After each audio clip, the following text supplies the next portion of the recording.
Welcome everyone into the rundown where the best matchups from the previous week in college football are delivered straight to your 5 senses. Now, the number 3 Penn State Nittany Lions could smell a possible national championship appearance down the road, but they would have to win out in their final 3 games starting on the road at Iowa. Now, would upset bells be ringing in the Hawkeyes' ears? And what about the number 1 Alabama Crimson Tide? Now, they have championship aspirations in sight as they travel to Baton Rouge to take on the number 14 LSU Tigers, who could taste victory through a physical and intense rivalry.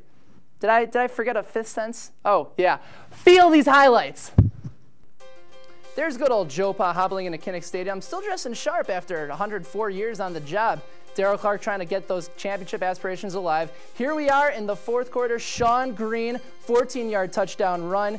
Green, excellent on the day, 114 yards carrying the ball. But then Darryl Clark trying to make a little too much happen. Late in the ball game, ball is picked, yoink, by Tyler Sash on 3rd and 24. Sash finally goes down, and Iowa back in business. Kirk Ferentz very happy. Now Stanzi, dude is clutch. This time finds Brandon Myers over the middle for the first down on 3rd and long. And finally, go down, son, and Stanzi yet again. This time hooking up with Daryl Johnson-Koulianos.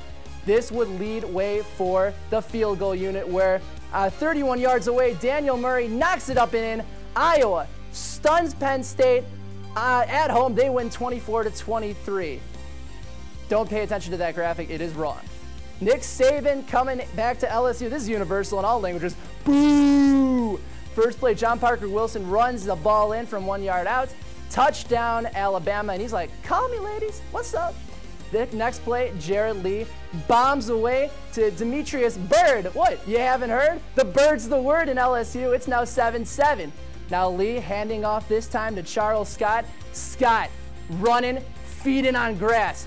30-yard touchdown run. LSU now up 14-7. But now Lee, again, trying to make something happen. But he's got a new favorite target in Rashad Johnson. That's his 2nd pick of the game to Johnson. And he's going to take it to the house. 54 yards on the pick 6. Johnson pumped up and celebrating. It's a tie ball game. Then Glenn Mocha Frappuccino Latte Coffee goes in. It's now 21-14 Alabama. But here's your answer. Charles Scott, a 3-yard touchdown run with 6:12 left to go. It's now 21-21.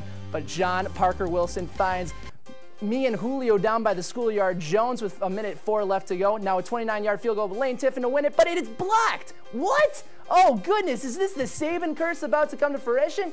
Ricky Jean-Francais gets the ball, and LSU is still alive until Jarrett Lee tries to make too much happen again. And that's the 3rd pick of the game to his boy Rashad Johnson. Unbelievable. Now on the 25-yard line for Parker Wilson. Finds Julio Jones yet again. Jones sensational, 7 receptions, 128 yards on the game. And finally, well, John Parker Wilson, dude loves to do it himself.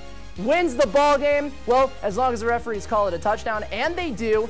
Alabama stays undefeated. They beat the number 16 ranked LSU Tigers 27-21.